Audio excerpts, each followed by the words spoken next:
Good afternoon.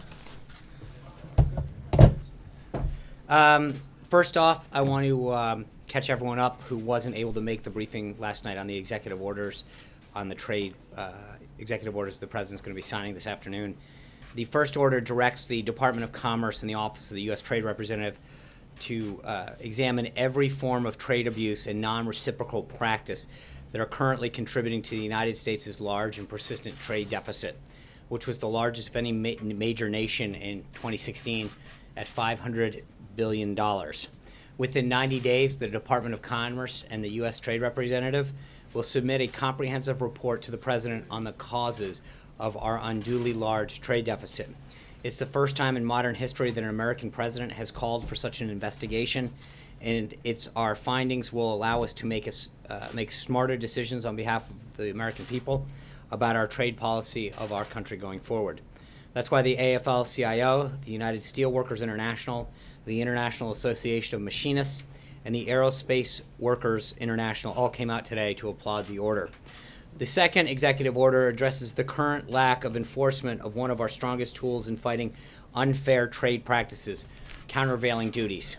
Countervailing duties were put in place to address the problem of other countries dumping undervalued goods into American markets, making it impossible for American businesses to compete with artificially low prices. This is especially a problem in countries whose governments subsidize exports into our country. So to discourage this practice, the U.S. Customs and Border Protection Agency has a mechanism for assessing these type of transactions and imposing financial penalties known as countervailing duties when it's determined that this kind of malicious dumping has occurred. Since 2001, the U.S. Customs and Border Protection Agency has not collected over $2.8 billion in these duties. If you think about it, we could do a lot by maximizing this enforcement power for our country. So we need to do a better job on behalf of the American worker. If a foreign company, often due to its being partly or entirely government-run or subsidized, is able to flood American markets with an artificially cheap steel, for example, they price American companies out of the system.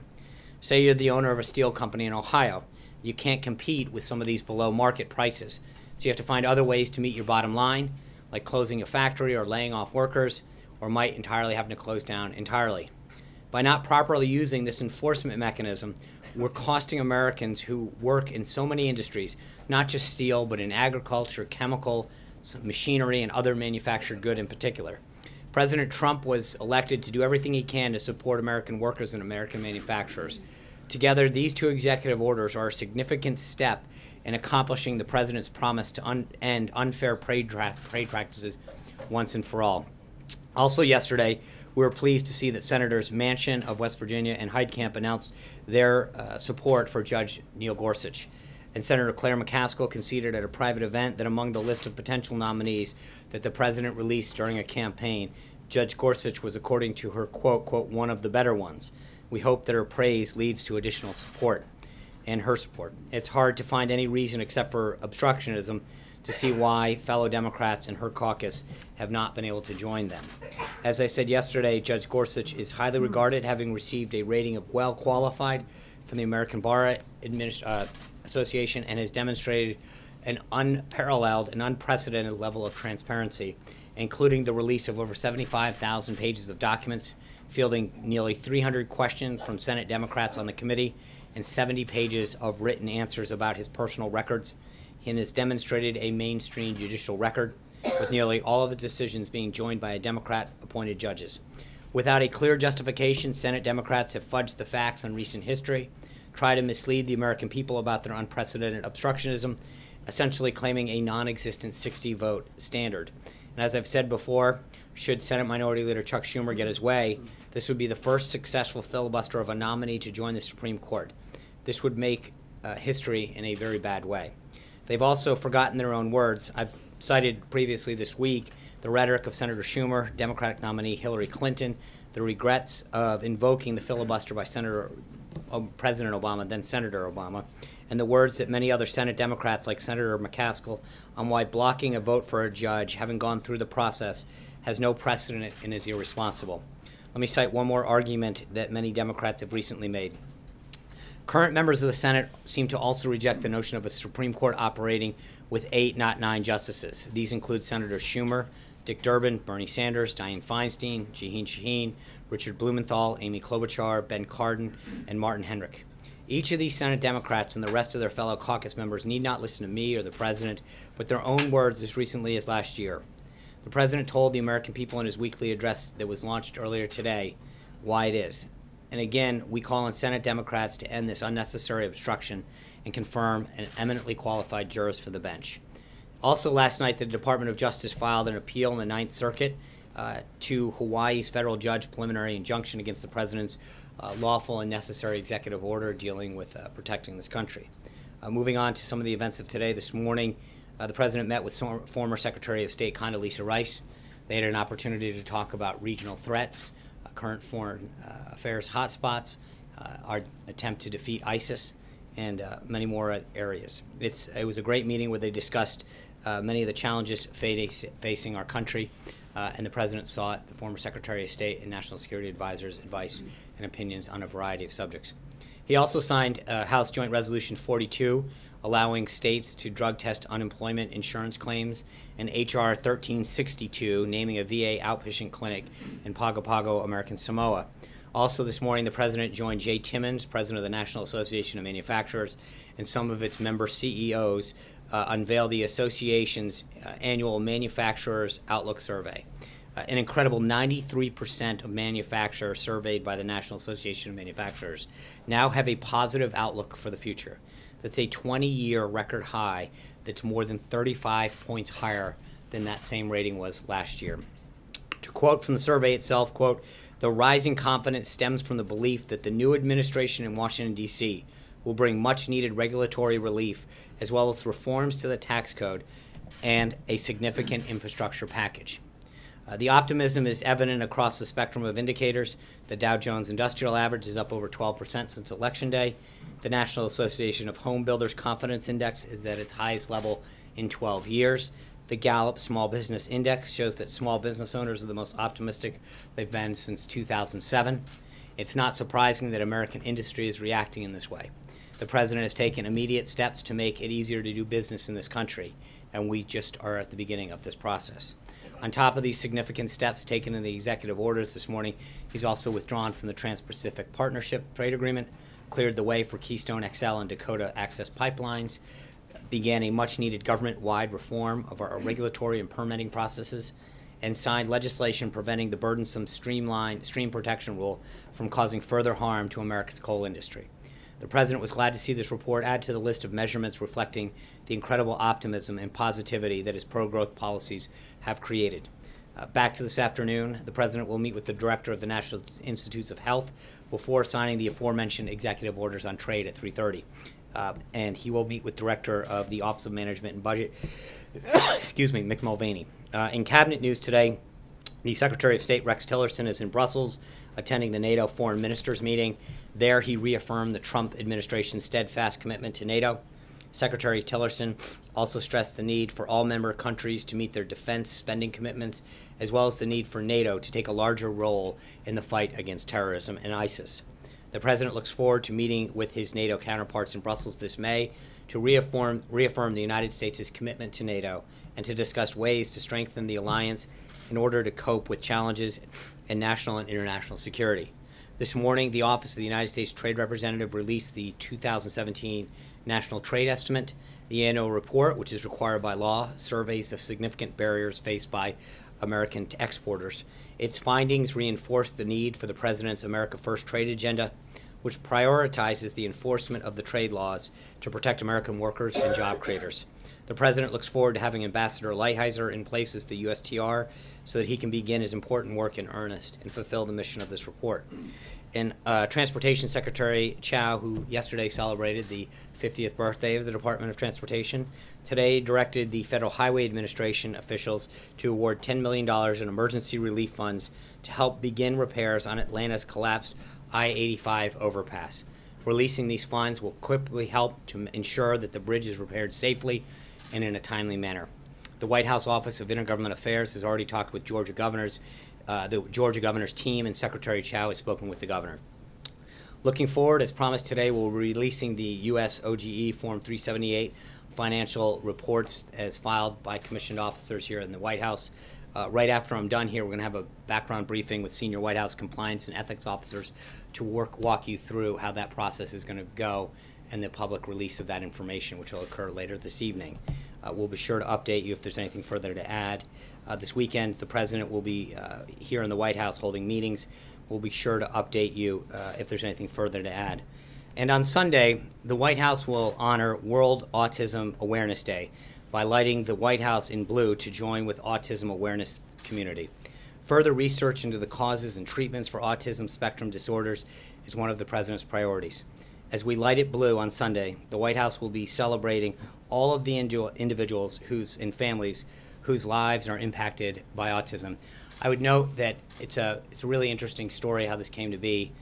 The head of Autism Speaks, an organization that has done tremendous work with this, Bob Wright, who's one of the co-founders, is a longtime friend of the President. His wife, Suzanne, was struggling with pancreatic cancer last year, and the President made a pledge to her, and he said, if I'm elected President in support of this cause that you care so deeply about, I will light the White House blue. So it is in Suzanne and Bob Wright's honor that this will occur for this great cause, and I hope Bob knows that Suzanne is looking down proudly to see that pledge has been fulfilled. With that, I'd be glad to take your questions. John Roberts. Sean, a couple of questions, if I could, about Chairman Nunes' visit to the White House. Fox News has been told by intelligence officials that Chairman Nunes is aware of who did the unmasking of certain individuals in the transition and may be aware of who ordered the unmasking of those individuals. Is the White House aware of that information? I don't know what he knows, in the sense that that's and again, I've tried to make it a comment not to get into the specifics of that report. I will not. I think it's not in our interest to talk about the process. What occurred between Chairman Nunes and coming here was both routine and proper. Chairman Nunes and Ranking Member Schiff, who I understand is expected here later today, both possess the appropriate credentials and clearances. We've invited Democrats here, and I've been told that material they will see will shed light on the investigation. I know a lot of folks want to talk about the process and not the surveillance and the underlying issue. The substance, the unmasking and leaks is what we should all be concerned about. It affects all Americans, our liberties, our freedom, our civil liberties.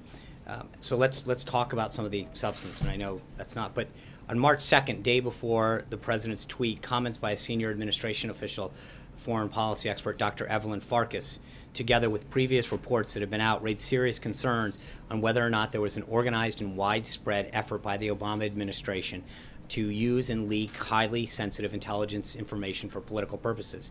She admitted this on television by saying, I was urging my former colleagues, frankly speaking, the people on the Hill. I was telling people on the Hill, get as much information as you can, get as much intelligence as you can. I had a fear that they were essentially watching the Trump staff, and he was worried about the Trump administration. That's what's out there, and I know NBC News has just reported something very similar about information that was used by the Obama White House to spread this information and this politically sensitive information. Dr. Farkas's admissions alone are devastating.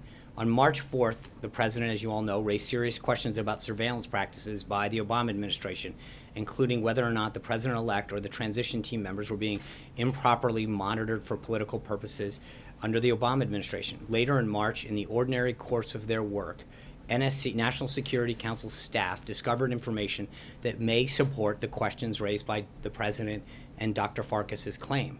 These are serious issues. They raise serious concerns, and if true, the issues would be devastating. We're committed to working with the House and Senate committees, as we've said multiple times, to get to the bottom of what happened here, why it happened, and who was involved. For this reason, we're in the process of ensuring that the reports that the NSC staff discovered in the normal course of business are made available to those committees investigating to ensure that all of the facts come to light. And if everyone was treating the President and the administration fairly, you'd ask a series of much different questions about the substance than the materials.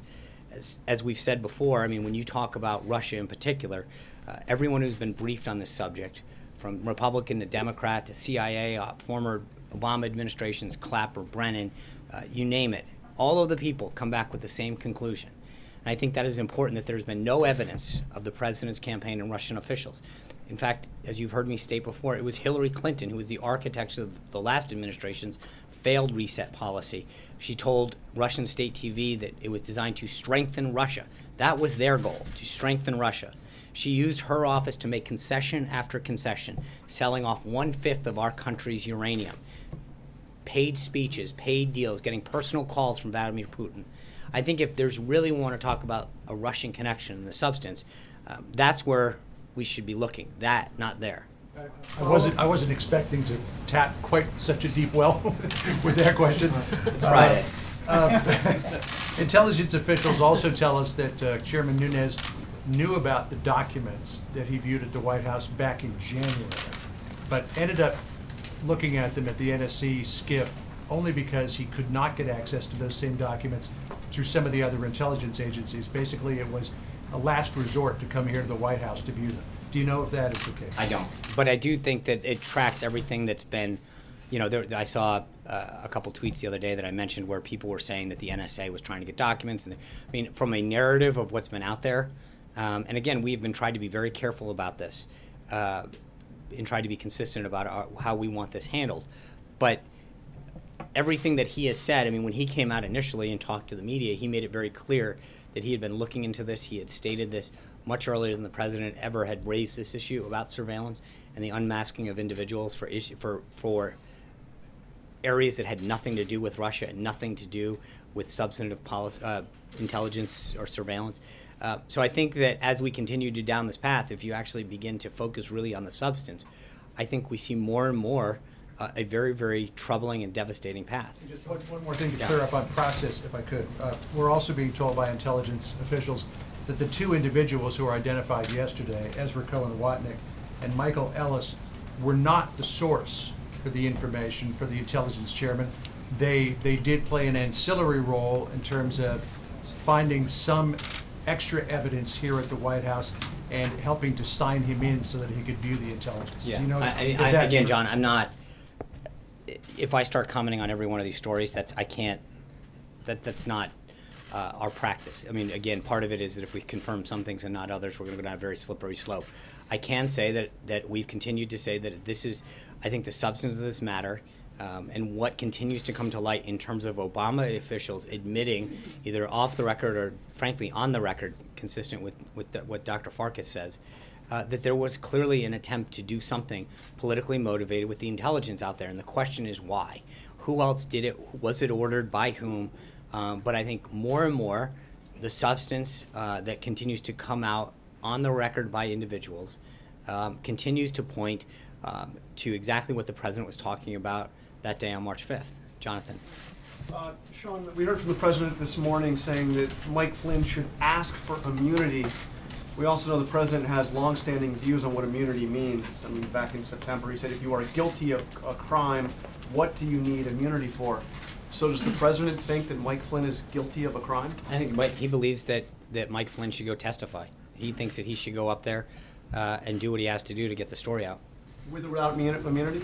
Well, that's up to him and his lawyer to decide. I'm not going to give Mike Flynn or anyone else legal advice from the podium, but I will tell you that the president's view is he should go up there, he should testify. But the president gave legal advice from his Twitter account. He said Mike I know, but Flynn the should interesting ask for immunity. right, and I And he understand. has said in the past that the only reason you ask for immunity is if you commit a Right, but I think crime. that the underlying point that you're missing, Jonathan, respectfully, is that what he's asking is go testify.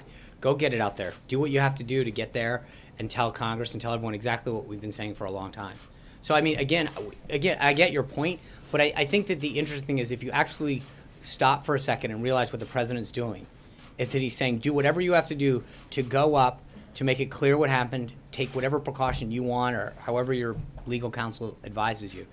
But again, I've heard in some legal circles that the president could have exerted legal authority with him and Sally Yates and others. It's quite the opposite. And again, I think that compared to the narrative that you hear from a lot of the folks in this room all the time is a little bit opposite. Here you have a president who is telling Mike Flynn and others to go up there, make sure, in fact, we talked about the other day with members of the administration that the president, we've made volunteered This doesn't look at an administration that's not doing everything it can to get to the bottom of this in the appropriate way. And I think that that is an important distinction that has been lost on a lot of you. That every action that we have taken, we've got up here and we've talked about Russia and the lack of a connection. We've talked about the fact that every single person who's been briefed has come away saying none exists, Republican, Democrat, Obama appointee, etc. And yet at the end of the day, the narrative still comes at us. And now we're going to the point where we've actually encouraged people to go talk to the House and Senate Intelligence Committee and the appropriate investigators so that they can continue to get to the bottom of this and get it aside from us. I think that's quite the opposite of what you would normally think that somebody who was not trying to get to the bottom would do. Amen. Thanks, Sean. One on taxes and one on trade, if I could. Back on February 9th, the president said that he would be presenting a phenomenal tax plan in the next 2 or 3 weeks. Tomorrow is April 1st. We haven't seen that tax plan. Can you tell us when the president's going to present his plan? I think, as you noticed yesterday, Secretary Mnuchin and Gary Cohn and others on the team talked to the president about the process, and I think that we are working on engaging with key stakeholders. And when we feel it's appropriate, that the president has given the appropriate amount of feedback, we'll start to put out the appropriate, outline and process that we envision. But at this time, that discussion is ongoing. We recognize, as you know, we anticipated fully being engulfed in healthcare right now, and I think that we're accelerating that. The president's got his team working overtime. He's been giving them feedback as far as what he wants to see and how he wants to see it. But this is a big task. It's taken 30 years, and we're going to get to it.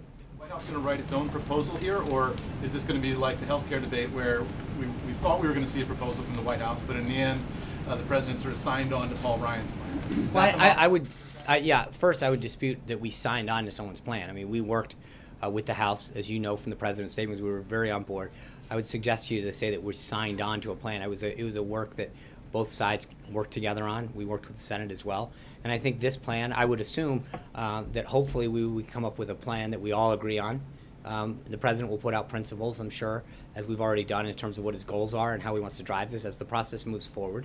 But I'm sure that we're going to have a robust debate about aspects of that plan, certain provisions and certain other tax pieces, but we're going to work with the House and the Senate on it. And on trade, the president during the campaign, he's now gearing up for this meeting with the Chinese president at Mar-a-Lago. During Yes. the campaign, he suggested that on day one he would declare China a currency manipulator. He hasn't done that. Why hasn't the president followed through on that campaign promise? I think we need to have that meeting with President Xi. I'm sure that there'll be a lot of discussions about our economic relationship, and so we are days away from that, and let's see what those. I just don't want to prejudge. We're days away from it, and I know there's a lot of issues that need to come up, and I don't want to get in front of Olivier. Thanks, Sean. Two, if I may, one on China, one on the Middle East. Does the administration plan to order a review into China's status as a non-market economy? At this time, the two trade executive orders that focus on the countervailing duties and are where we're going to look. I think we've got a lot. Obviously, that's an issue that we would probably hope to have the U.S. Trade Representative confirmed. But that's a combined decision. I think that in consultation with both the Department of Commerce and the Department of Treasury. But let's see how we go first. And then, can you clear up where the president stands on whether Bashar Assad is the legitimate president of Syria? Well, I think with respect to Assad, there is a political reality that we have to accept in terms of where we are right now.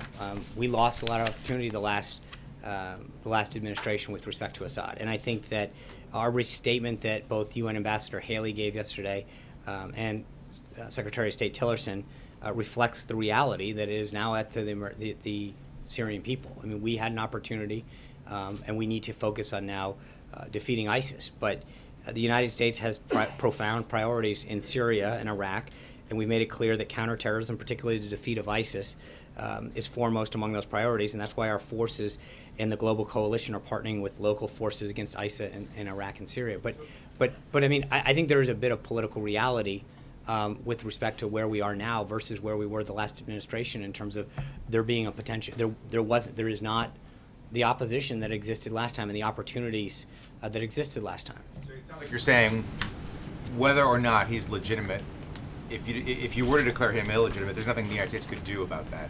So there's no point in I repeating think it? there Is is a it bit the- of reality that has to be addressed with respect to the opportunity and the options that we have now that we don't have or didn't have they had in the last administration, and there is a reality that just doesn't exist in the same way. John Christopher. Thank you. Really, what is really the end game for Mr. Assad when the president speaks to his allies, his NATO partners? I mean, obviously, Assad is not going to retire somewhere in the south of France. Something's got to give. What is the thought there? What is the disposition, the conversation in terms of Assad, who is very close to Mr. Putin, who would like to have a warm water port Right. in the Mediterranean? I think we believe there's a need to de-escalate violence and to have a political process through which Syrians will decide their own political future consistent with the principles that have been enshrined in UN Security Council Resolution 2254. But there's a bit of, as I mentioned just a second ago, there's a bit of reality on the ground in terms of what the options are. So, yeah. During the presidential campaign, the president said he was with the state on North Carolina's law banning transgender people from using certain restrooms. The Democratic governor yesterday signed a deal to replace that law with a new measure that civil rights groups still say is discriminatory. Does the president support this law? I have not asked the president. I would say consistent with what he said during the campaign cycle. He believes in states' rights. So, It's a state issue, but what is the president's personal view on bathroom matches for transgender people and the ways they should approach yeah, it? I think that the president's made it clear this issue came up when Caitlyn Jenner in particular came to Trump Tower, and he said he didn't really care. But I think it is a state and local issue, not one that he believes needs federal attention. Matt. Given that it's Financial Disclosure Day, Yeah. why will the White House not be Sure we're proud of releasing? proclamation on that. Why will the White House not be releasing the president's 2016 tax returns, given that conceivably those can't be under audit yet, while the audit has obviously been the reason for why you haven't released those past returns? I mean, look, the president's been very clear about his tax returns and his position on that. The Office of Government Ethics requires every federal employee at a certain level to file these financial disclosure forms that anyone in America can go on to. It'll be the first time, I believe, and I don't want to get ahead of the background briefing and give away the good stuff, but I believe that this is the first time that they're on the White House website. We are making them more accessible and more available than in history. So then why not make this step? I think that's an that apples and has been oranges done because before? these are required by law. I mean, these lists, just for everyone who's not familiar with them, the financial disclosure forms that we file, I think it's called a 278, reveal every asset you own, every debt that you have, your spouse's income, your spouse's employment, holdings that you have, credit card debt, it is a fairly comprehensive undertaking of every asset that a person owns, every debt that they have, and I think that is a very clear understanding of the assets that people have, the value of those assets, both in terms of whether they're worth something or the liabilities that they're incurring. That is a very, very transparent way of being able to understand someone's, and so to equate the two is rather. Sure, I just was using that as a jumping off point Yeah. for the tax returns Well, question. I'll jump but back. If the audit is not the reason for I the didn't say, current returns, but because you're there also can't be an audit of. right. But you also remember that taxes aren't due until the 15th of April. So can we expect them? I don't on know the that 15th I'm not. April? I don't know. We haven't really gotten into. I'm worried about getting my own done. But I'll no. But I think that again. I think that respectfully, you look at what we're doing, going frankly, and again, this will be discussed after this is done. But I think there is an element of going above and beyond what has been done in the past to make sure that people have access to this. There's a lot of people. I think one of the really interesting things that people are going to see today, and I think it's something that should be celebrated, is that the president has brought a lot of people into this administration, into this White House in particular, who have been very blessed and very successful by this country, and have given up a lot to come into government by setting aside a lot of assets. And I think it speaks volumes to the desire for a lot of these people to fulfill the president's vision and move the agenda forward, that they are willing to list all of their assets, undergo this public scrutiny, but also set aside a lot, because you'll see that people are often told they have to sell an asset or get rid of something to come serve in the government. And there's a lot of people that have done a lot to come into this administration to give back, that have been inspired by the president's victory and the president's agenda, to move the country forward. Jim? General Flynn's attorney said that his client has a story to tell. Is the White House concerned that General Flynn has damaging information about the president, his aides, his associates, about what occurred during the campaign with respect to Russia? Nope. Okay. The other thing I wanted to ask you to follow up on that is, you were just saying a few moments ago that some of this information that would be helpful to the committee, you were talking about Evelyn Farkas and so forth, that seems to be something that pertains to during the transition. But the president's tweets, time and again, talked about tapping my phones in October just prior to the election. Just found out Obama had my wires tapped in Trump Tower just before the victory. I want to get something clear about the time frame. Does the White House have any information, is it providing any information to these intelligence committees that would draw these members to the conclusion that there was some kind of surveillance going on before the election, as the president originally alleged? So again, I don't want to specifically get in, but I think if we're splitting hairs about what day of the calendar it was, that's a pretty interesting development. I think that we have now come to a place where I think that we can. The president's allegation. I understand that, but if the allegation is, well, it was actually on the 1st of December or the 10th of December versus the 31st of October, I think that we're starting to split some serious hairs here.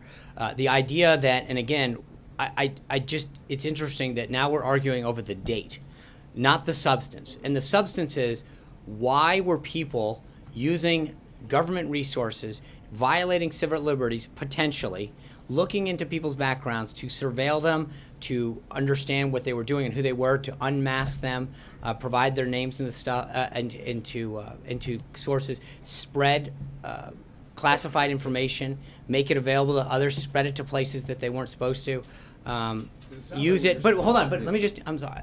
I think that it is interesting because, again, I get your question, but if what we're really arguing is, did it happen on a Monday or a Tuesday, or did it happen on the 31st versus the 7th or the 8th, I think we've lost focus here. There is. Hold on, I'll answer. Just let me finish. Surveillance and I understand this, now but the dates are changing. No, they're not. I didn't say they were changing. Just to be clear, I'm just saying that it is fascinating to me that we are now arguing over the date, not the substance.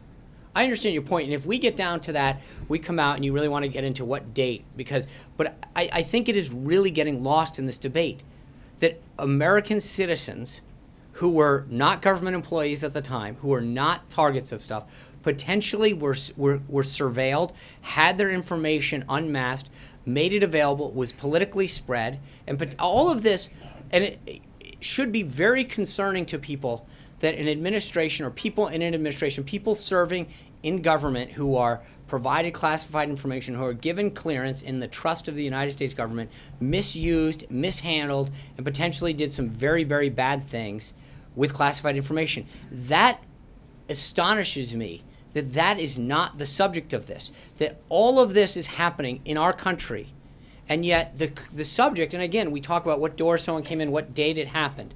There is a concern that people misused, mishandled, misdirected classified information, leaked it out, spread it out, violated civil liberties, and the potential that that happened should concern every single American. And to follow up on that, I think we are concerned about the substance just as much as the I process. mean, but the details matter, but I just want to make sure Those that I'm hearing you clearly, because it seems like you're going farther than what we've heard in previous briefings. It sounds like you are, just as the president is, alleging that the Obama administration conducted unlawful surveillance on the Trump campaign and Trump transition team. What I am saying very clearly is that you have evidence of that. No. What I don't. I know that what has been provided to, as I said in the statement, I believe that what has been provided and will be provided to members of both committees, I think should further their investigation. I think that the revelations of Evelyn Farkas, who played a senior role in the Obama administration, going on the record to talk about how they politically used classified information, is troubling. I believe that the reports that are coming out day by day, that NBC just reported, that John just detailed, what Fox has reported, day by day, more and more we are seeing that the substance of what we've been talking about continues to move exactly in the direction that the president spoke about in terms of surveillance that occurred. And that should be very troubling. That, frankly, it should be something that everyone looks at and says, what's going on here? Why did it happen? Who did it? and how are we going to get to the bottom of it? That's what concerns me. Steve Holland. Well, can I go back to China for a second? The president yesterday said that the meeting next week with China will be a difficult one, and he referred to massive trade deficits. Now, what sort of tone is he hoping to set for this meeting? Well, I think he's been very clear with Why is it going to be so difficult? why is what. Why is it going to be so difficult, as he says? Well, there's big issues. I don't think it's a surprise to anybody in terms of we've got both national security issues in terms of our political posture towards North Korea, the threat of a missile that extends further and further, the tests that they're using, their nuclear capability. Those should all be very concerning. And then on the trade front, we've got serious concerns with what they're doing, our trade practices with them, some of the things that were mentioned in the past. But I mean, there's a lot of areas that we need to be concerned about with trade. And I think, you know, that there's going to, this isn't a sit around and play patty cake kind of conversation. They're big issues. The president's been making it very clear for decades, frankly, of the challenges that we face. And I think he wants to have a very good and respectful and healthy relationship. But he also wants to make sure that he tackles the challenges and the problems that are facing American workers, American manufacturers, and get to him. I'm going to go my first seat and then Glenn because he's patient. First Skype seat, Maurice Goodman from WWDB AM in Philly. So shout out to Hallie's old stations. Will be in Philadelphia. It's Randall Jefferson. The question is, President Trump signed an executive order that intends to deny funding to cities that refuse to share immigration status information. Attorney General Sessions recently suggested that cities could not only lose future funds, but that the federal government may require them to pay back grants. Will there be a when will this take place?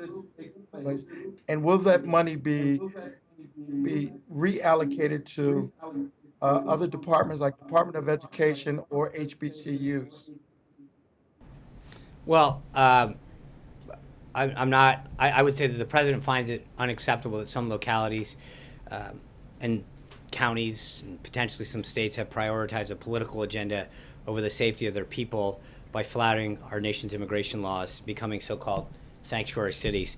The failure to follow federal law can have tragic consequences for all of our citizens in all of our country. It's particularly concerning in a place like Chicago and other cities like yours in Philadelphia, where there's been increased violence. Immigrants, both legal and illegal, are not safe when criminals who have committed egregious acts are free to roam the streets. And the Attorney General has issued a public notice reminding all states and local jurisdictions of their responsibilities to comply with federal laws.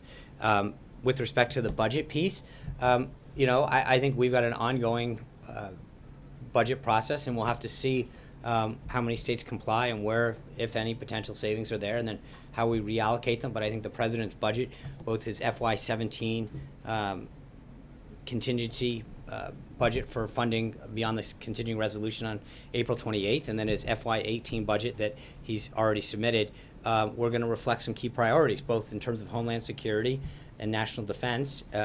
So we'll see where we would reallocate any of that money, but I think the priority is clear, is to get cities into compliance and to make sure that we understand there's not just a financial impact to this, but also a very clear security aspect to this. Glenn? Two things, John. First, just to follow up on something you said before, you said that Hillary Clinton had personal contact with Vladimir Putin, and the suggestion was that wasn't necessarily appropriate. Can you just elaborate what you were? No, I'm not. I'm not saying that's the contact of it in itself is not appropriate. Is not.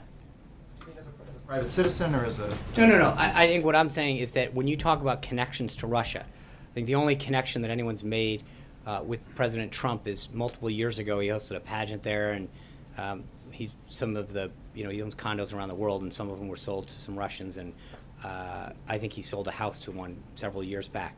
That's his connection. When you talk about the other side, you look at what the Obama administration's connections were. You have a Secretary of State that was selling a fifth of our country's uranium. You have a Clinton Foundation concerned with some of the donations they got. You've got the former president, her husband, giving paid speeches, getting a personal call from Vladimir Putin.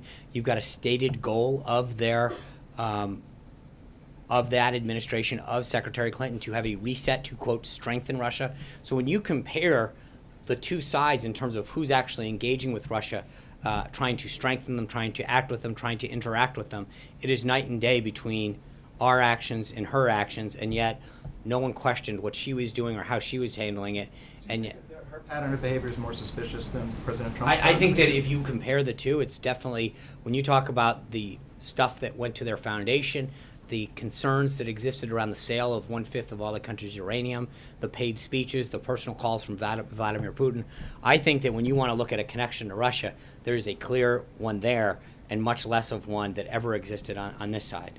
Trey. Sean, I just wanted one, for- wait, Hold one on. other thing.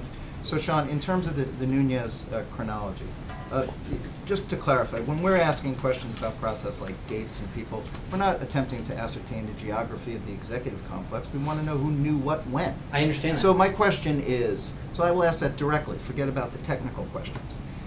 Mr. Nunez was on the campus. You say we don't know who let him in the gate, so Right. apparently it is, and you described, I believe this is a normal process, right? Tell me if it is normal the way that I'm describing it. Mr. Nunez, the head of an investigatory committee, is allowed to roam around the executive complex, we don't know who let him in, to speak to two deputy-level members of the National Security Council. He is then allowed to see information. He then obtains an appointment, from my understanding of the chronology, with the President of the United States to disgorge that information. He then goes public with that information. Then, 7 or so days later, you say it would be appropriate for everybody to come down here and look at it. Is that a normal process? Well, I would take issue with a number of the aspects of your chronology. Number one, which you're forgetting, is that initially he is the one that publicly said, well before any of this came to light in terms of the president's March 5th tweet, that he was just looking into this whole matter. He, according to John Roberts' his own reporting, just said that neither of those individuals, as described in your paper's reporting, are accurate. So I would dispute several of the pieces of that. And then as far as him roaming around the White House.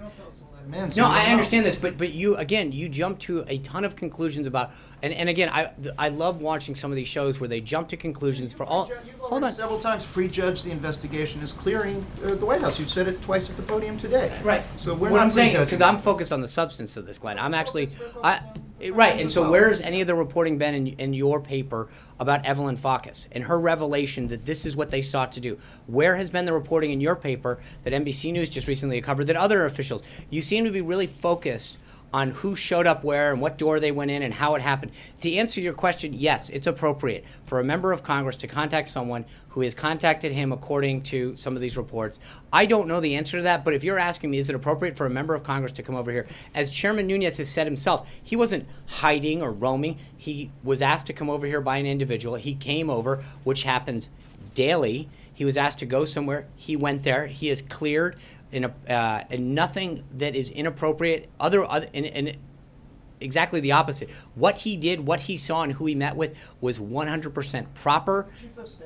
Did the chief of staff, who is, in my understanding, an exceptionally attentive gatekeeper to who comes in and out of To the the- Oval Office, did the chief of staff know that he was on the campus? Did he approve his? So clearing remember, for the you're Oasis? okay, but you're playing cute there. You're doing two things. One is you're talking about the Oval Office, and the other one is the campus. Right? So, no, the chief of staff does not know every single person who's on the 18 acres at any given time. They are people who are appropriately either cleared or waved through the system or are escorted on in some way, shape, or form. No, we don't track every single person who's on the 18 acres. Do we know, generally speaking, who's in the Oval Office? Not all the time, because people can go in. But if there was a meeting, in that case, we all sat back here. He made the announcement, and again, you're leaving out a key part. He actually briefed the press before he told anyone. We all found out, you, me, everyone else, that he was coming down here after he held a press conference with your colleagues to say he was coming down here based on stuff that he'd found that didn't have to do with Russia, that a whistleblower source had given him. Now, the other reporting that I'm hearing today is actually that the sources that you describe in your paper are not accurate. And while I'm not going to comment on either, I think there is an assumption that everything and the chronology that we know over is accurate, which I don't believe from further reporting that it is. And I also believe that some of the comments that have come out publicly in terms of some of the Obama administration are conveniently left out of that discussion. I think that that is interesting how no one seems to really cover the fact that in a senior Obama administration with high-level clearances talked about the spreading of classified information for political purposes, and no one seems to care. But just to be clear, Mr. Priebus Mr. Kushner, Mr. Bannon did not have knowledge of his being on the campus having this interaction with national security staff? I don't know. Again, you asked two questions and you melded them together. No one knew that he was coming to speak to the president. He announced that on television during a press conference. Tamara. My understanding is that Dr. Farkas left the administration in 2015. So Okay. why is what she said in 2017 relevant to something that allegedly happened in 2016? The question I would have for you is exactly, why is it? What is she says in her things, I'm urging my colleagues, I'm urging it to get the Hill, but it's odd that the presumption seems to be, why is it interesting? Have you asked her? No, you're the No, one you telling haven't. us to. So confirm it right she now. no, but she's been on television talking about what she's done, and you seem to have made no. I don't believe everything I see on TV. Well, neither do I. But I also I would assume that as a reporter that actually is interested in this story, a senior Obama administration official that handled Russia, that. Yeah, well, all Obama administration officials generally She are. wasn't there in 2016. Thank you. I appreciate the timeline. But I'm well aware of when it was. But my point is you seem to be rushing to her defense.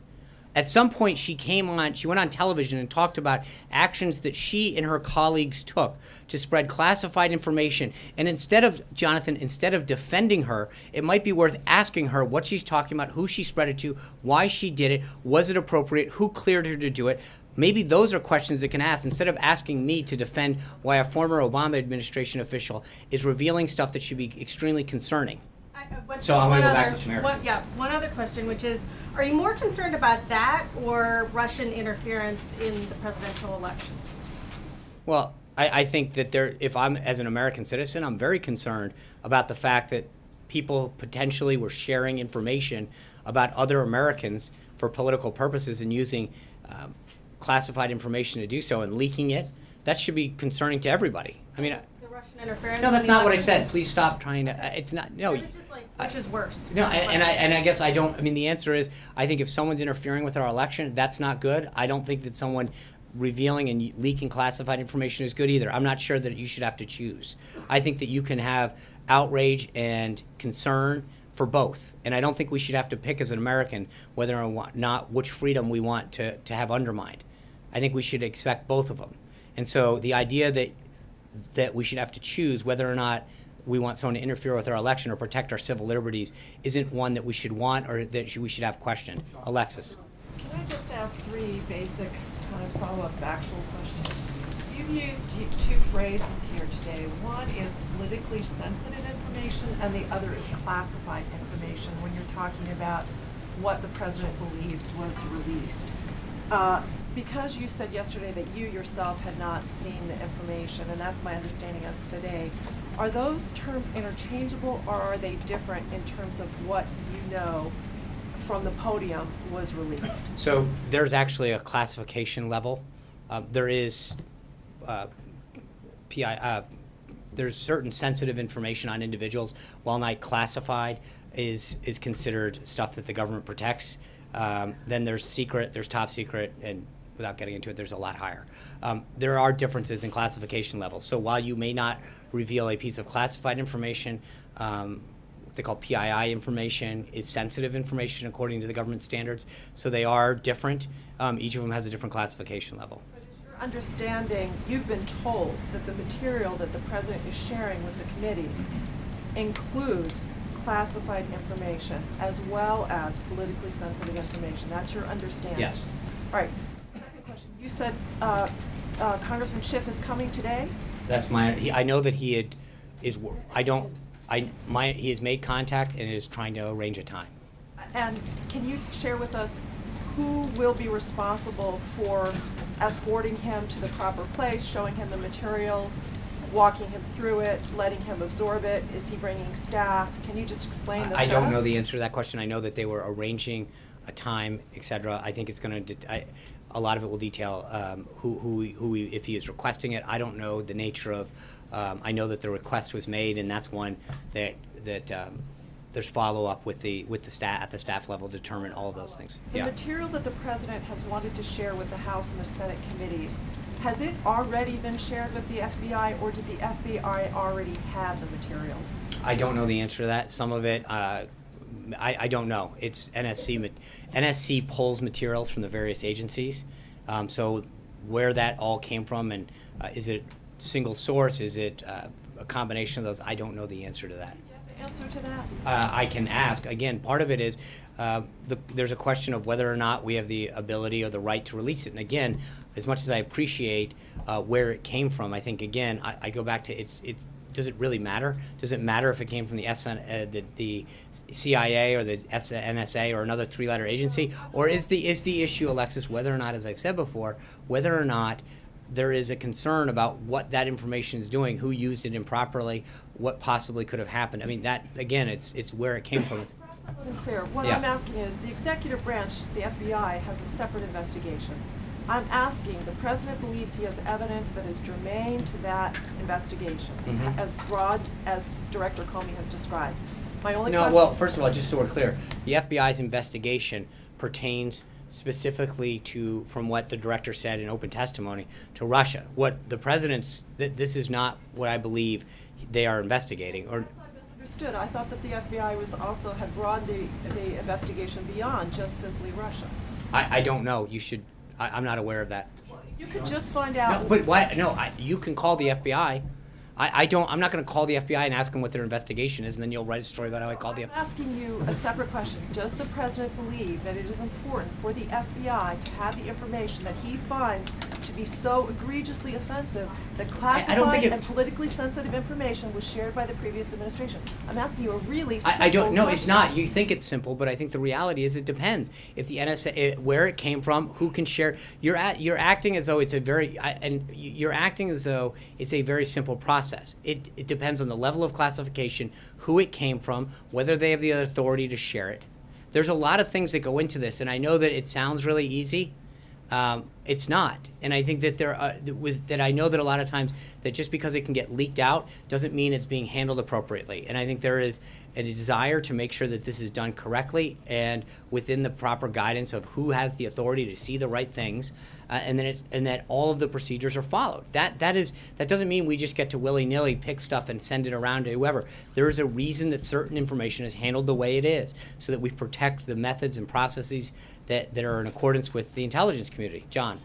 Thanks a lot, Sean. This morning, the Republican chairman of the House Oversight and Government Reform Committee, Jason Chaffetz of Utah, took issue with the president's tweet. He said he does not believe that the Russian investigation that's being conducted by the FBI, by the Senate Intelligence Committee, by the House Intelligence Committee is a witch hunt. Why does the president believe it's a witch hunt? He also said before I get your answer to that. He also said that he doesn't think it's proper for the president to sort of tweet out or comment on ongoing investigations. Can you also touch on that as well? Well, I think part of this sometimes comes down to who has access to what information and what they're looking at. So I don't know what he has seen or not seen or whether it's appropriate. But again, I think there's a whole the reason that we've asked the House and Senate Intelligence Committees to look into this is to make sure that we get to the bottom of it in an appropriate, proper manner. And commenting on an ongoing investigation, is that proper by the president? What ongoing? Well, there's an investigation that's ongoing by the FBI right now. Okay. There's an ongoing investigation that's ongoing by the Senate Intelligence Committee. Okay. And should he be so commenting on that? which comment are you referring to? Called it a witch hunt. Right, but I think that but those, as I just said to Alexis, I think there's a difference between the investigations that have been discussed about Russia that we've been very clear about, and a discussion about whether something, as Devin Nunes has said very publicly, the information that he had that with respect to surveillance during the 2016 election cycle had nothing to do with Russia. So there's this seeming assumption that what the president's talking about is very clear. That there is an ongoing pattern and more revelations that what we have seen is that something potentially was very, very bad was happening, and people were using classified information, not with respect to Russia, but to surveil people during that cycle. And I think that is a vastly different. There is no, as far as I know, we've asked the House and the Senate Intelligence Committees to look into this whole matter. There's no investigation that I'm aware of. So you take issue with Jason Chaffetz? I don't. I'll let him speak for himself. My point is, though, there is obviously, I believe Chairman Nunes and others who have looked into this and seen the information are probably in a much better position to discuss the situation at hand and understand what's happening. I'm going to go to Edward Marshall from WBBM in Chicago. Actually, it's Derek Blakely at WBM TV in Chicago. Thank you. I have a question, too. and if at all possible, a follow-up as well. Chicago receives about $12 million a year in law enforcement assistance from the federal government. Would President Trump cut off those funds due to Chicago's sanctuary city status, even though it would greatly hamper the Chicago police in their fight against street violence, something the president has repeatedly said troubles him deeply? Yeah, I think that it's interesting. You talk about street violence, and then would he cut off the funding for sanctuary cities? I think it would be interesting to want to send more money to a city that is allowing people to come into the country who are breaking the law, who in many cases are committing crimes, member of gangs, and so you can't be a sanctuary city and at the same time seem to pretend or express concern about law enforcement or ask for more money when probably a number of the funds that you're using in the first place are going to law enforcement to handle the situation that you've created for yourself. I think the president's belief on sanctuary cities is one shared by upwards of 80% of the American people, that we shouldn't be using American tax dollars to fund cities and counties and in some cases potentially states that are seeking to allow people who are not legally in this country, who potentially can do us harm, to get funding. And so I think there's no question, it's not a question of what he will do. His intentions have been very clear from the beginning. I think it's vastly supported by the vast majority of the American people. But I think that to suggest that somehow they're not inextricably linked is a failure to fully appreciate the scenario. Well, if I may follow up quickly, does that mean the president is more concerned with deporting illegal immigrants than he is with putting shooters and killers in jail? No, because if a shooter or killer is here illegally and is in this country, then I think that, again, I think respectfully, you're delinking the two issues. If you have people who are in this country illegally that are part of a gang, that are part of, that are committing a threat to public safety or committing a crime, then funding that activity and allowing that to fester is in itself a problem. And so by not rooting that out in the first place is allowing the problem to continue and not exactly showing an attempt to solve it in the first place. Like, let me ask you about the two executive orders that are about to be signed. Yeah. Peter Navarro said this morning that they have nothing to do with the China trip next week. Right.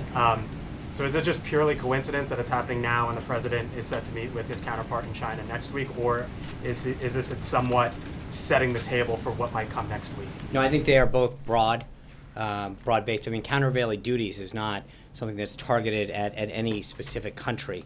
So I don't think that you could use that as some kind of indication of any one country. I think we're giving up $2.8 billion a year, and that's coming in all across, through our borders all across.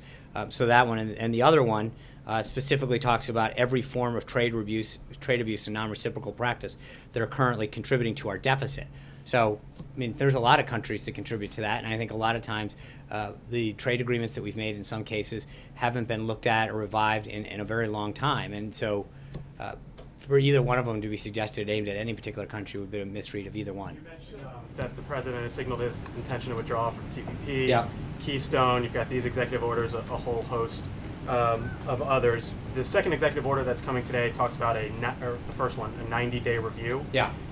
The one that's still outstanding is NAFTA and what the president might do with that. So does that move the NAFTA timeline potentially back 90 days? Does he want to see this 90-day review first before getting to NAFTA? I think the first thing he wants to do is get Robert Lighthizer confirmed as the next U.S. trade representative so that we can have someone at the helm of that agency to really shepherd the trade agenda and help with the priorities. I know that Peter and Secretary Ross were here yesterday, and Secretary Ross and Secretary Mnuchin and others have been very involved in the trade agenda, but we really need someone at the front of the ship to help us guide us through, and that review and others are part of that major. Do you think frequently? I don't. You frequently tell us to take the president's tweets at face value, and they speak for themselves. So when the president says Mike Flynn should get immunity, is he suggesting to Congress that it grant immunity? I think Mike Flynn and his legal counsel should do what's appropriate for Mike Flynn. That is, they cannot obtain immunity. It must be granted. Right, by and again, Congress to your or by the question, FBI. right. The president recommending either to the FBI or to Congress Well, that it grant immunity, because that's the only way it can happen. I understand that, but again, he didn't say Congress should grant, and I think, what I'm asking. right, and I think that his. What does he mean by that? What he means is that he supports Mike Flynn's attempts to go up to Congress and be very clear with everything that they ask and what they want.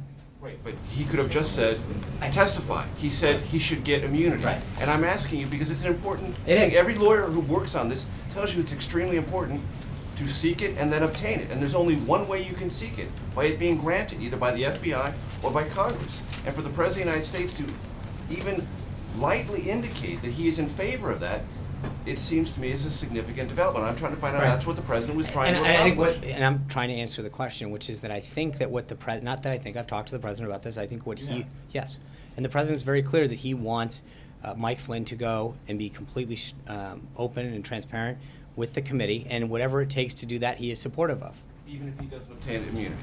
He wants him to, I mean, I don't, again, I want to be clear. He wants him to do what is necessary to go up there and talk to the committees of jurisdiction to get this matter behind us. And since you've talked to the President about this, he was not trying to suggest to the FBI that it, or the Justice Department that it grant immunity to Michael I think he Flynn. was asking, I'm not entirely sure the process of whether the Congress does it or DOJ or both in this case. But the point that, I get it, but the, right, would be I different. understand, right, but the bottom line is. He's not instructing his Justice No, Department to what do he's this. instructing is Mike Flynn to do everything he can to cooperate with the committees as he's asked to look into this. Zeke. One more thing. You said Congressman Schiff's coming over here. The Senate No, Intelligence. and let me just be clear, because I know, before you continue, I just want to be crystal clear. I know that he's communicated, our expectation is, I don't. Well, there we go, thank you, see, I appreciate that. Okay, I know, but sometimes you Senate got. Intelligence Committee put out a statement yesterday that I just want to read to you a part of it. Yeah. The committee has asked the White House to direct the agencies that own the intelligence documents in question to immediately provide them directly to the committee. Does the White House have any problem with that or believe there is I think anything we're that would looking get in the into way? that. I think obviously we would have hoped that, like Congressman Schiff, they'd come and seen these documents. I don't know. I know that the council's office is in contact with them with respect to that. Any problem with this I don't. particular I'm not procedure? respectfully. The council's office is working with them. I don't want to get in front of how they go back and forth and make a decision about that. It's not an illegitimate request. Schiff is asking the same thing too. Is this an illegitimate request? That's all I'm trying to figure out. What I don't know. It's not a. Themselves, meaning I think the obviously ones the goal would said, be. "We don't know who Again, owns it," and all I'm that. letting the White House counsel's office sent that letter. They are the ones whom those individuals have been in contact with. Obviously, we'd like them to come see that information, which is what we think would help them further their review of the situation. So I understand that. But what I'm telling you is it's not my decision, Major. This is a discussion that is occurring between both of those committees and the White House counsel's office. I'm just asking as the representative of the president because it is his decision. I understand that, and as you're telling me, it's happening in real time. The Schiff piece of it happening in real time. I don't know the answer because it's happening while we're here. So I don't have an answer for us on that. The White House counsel's office is in communication with the committee in particular and with Congressman Schiff's office about arranging how that would go down. I don't know what further discussions they've had since we've been out here. Zeke. So 3 quick bits to follow up. One, a few minutes ago you said that the U.S. is giving up $2.8 billion a year in countervailing duties. Right. Peter Navarro was up here last night and said that sum applied to a 16-year period. I was hoping you could just clarify the facts on that. I'll ask Peter to. Had it as a far smaller sum over a larger scale. Right, I'll have to ask Peter to. Secondly, following up on Alexis's question, you made some serious allegations about civil liberties and potentially mishandling of classified information. Why wouldn't the White House, if it believes that it has evidence of that, hand it over to the federal agency tasked with investigating crimes and around Again, classification? I'm not. That's not because I think first of all, I don't know what we will or will not do going forward, and I don't want to prejudge that. What I do know is that the House and Senate Intelligence Agency committees are both the committees that the President had asked on that Sunday a few weeks ago to look into this. And I think that's who is conducting and who we've asked to look into it, and that's appropriate. And I'm not aware that anyone else asks us for that information. One final one. Yeah. Earlier in the briefing, you said we don't track every person. I think this was Glenn's question. We don't track every person who's on the 18 acres. No. He asked about whether or not the chief of staff knew everyone who was on the 18 acres. That's what he asked. So, but when it comes to that, do you have any new information about how the chairman did get onto the campus? who waived As I it in. said the last few days, I'm not going to Will discuss. you release financial, the act waives records? Yeah, I think all of that's going to happen as soon as there'll be a discussion about a lot of that in the briefing that's going to talk about the financial disclosure forms and such as immediately as this concludes. Part of that, yeah. So with that, thank you guys very much. We're going to get on to the next briefing. Thank you very much.